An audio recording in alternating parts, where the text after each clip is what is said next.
This is The Process Shot. I'm Michael. I'm not immune to propaganda, but I at least know better than to go in as hard as this movie did. Aelita, Queen of Mars, is a silent Soviet drama from 1924, directed by Yakov Protazanov, which, despite the title, isn't fully science fiction. The film primarily takes place on Earth, following a number of working-class heroes and villains and their various stories of jealousy, desire, corruption, and revolution, beginning with the arrival of a mysterious radio signal picked up across the world. An engineer, Los, daydreams about the signal's arrival from the planet Mars, and the civilization that lives there, with its aristocratic leaders who rule over slaves, and the curious queen, Aelita, who hopes to learn more about Earth. As Los works on plans to visit the planet, his desire for exploration becomes supplanted by jealousy, as he suspects his wife to be smitten and taken in by the advances of a Soviet official. There's a lot more going on in the film's story, with other characters to follow, from the official's wife to a former lover of hers who is also Los's friend and co-worker, as well as an ex-soldier who works with Los's wife at a checkpoint, and another worker who fancies him as well, with every character more or less tied into a small but intricate network of friendships and romances. It's more complex than is necessary, especially for a movie with a much different premise on the surface.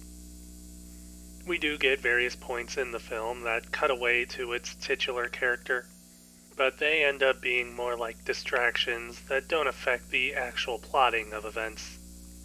These scenes do build upon the characters on Mars and create a backstory which pays off much later in the film, but until then they come and go with little fanfare, not to mention even less impact on whatever's actually going on back at Earth. Those events are pretty droll, with far too much time spent on development rather than progression. And when things actually do begin to move forward, not only does it come suddenly, but seemingly in haste, as if the filmmakers forgot until the last minute that the movie needed to have something more than domestic drama. At the very least, we do eventually get to Mars, and it's here that the film's production design does shine, if only briefly. There's a very stark and expressionistic sense of fantasy within the set pieces of the Martian royalty, with a futuristic, though somewhat impractical, geometry behind almost every element, as well as a color design that contrasts the practical set pieces against darker or even pitch-black backgrounds. It's a far cry from the real-world locations on Earth, showing not only the heights of this society, but also its lower depths, all of which still feels connected through this singular vision. It gives this part of the world a reasonable amount of development, while further adding to the ongoing political allegory, especially when looking at the working class of Mars and their repression. But, sort of like the main story's pacing, that politicization comes with more force towards the end of the film.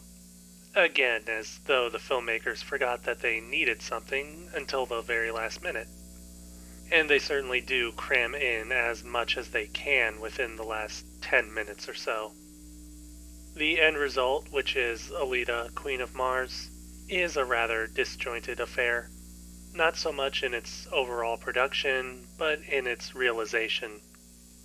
It sets itself up as being a story of space exploration and discovery, with Aelita's interest in earthen ways contrasting with the Martian traditions, and setting up for what would be an early example of the now standard meeting of two worlds kind of story.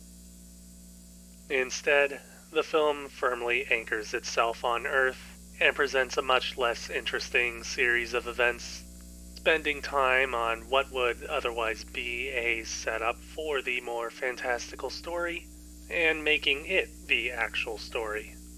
There are glimpses of what could be, but instead they are little more than windows into something much more interesting than the domestic drama we do slowly see unfold. It also doesn't help that when we do finally get to Mars, any potential for the story to pick up is dashed by it essentially becoming an extension of the previous narrative, as well as a platform for a political rallying cry. In short, the movie is probably a prime example of wasted potential, with ideas being present, but ultimately going by the wayside in favor of something safer.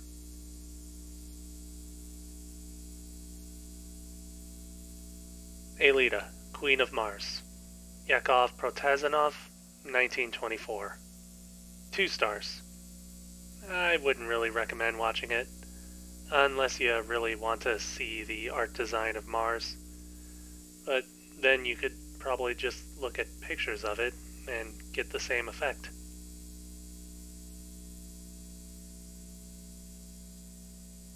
That's it from me. If you like this review, leave it a like. If you didn't, leave a comment. As always, subscribe to the channel for more reviews. Man, I didn't think a silent film would have gotten this much out of me. Probably because I'm a sucker for futurism, and this movie denied me that pleasure. Either that or it just moves so slowly. I'll have to think about it.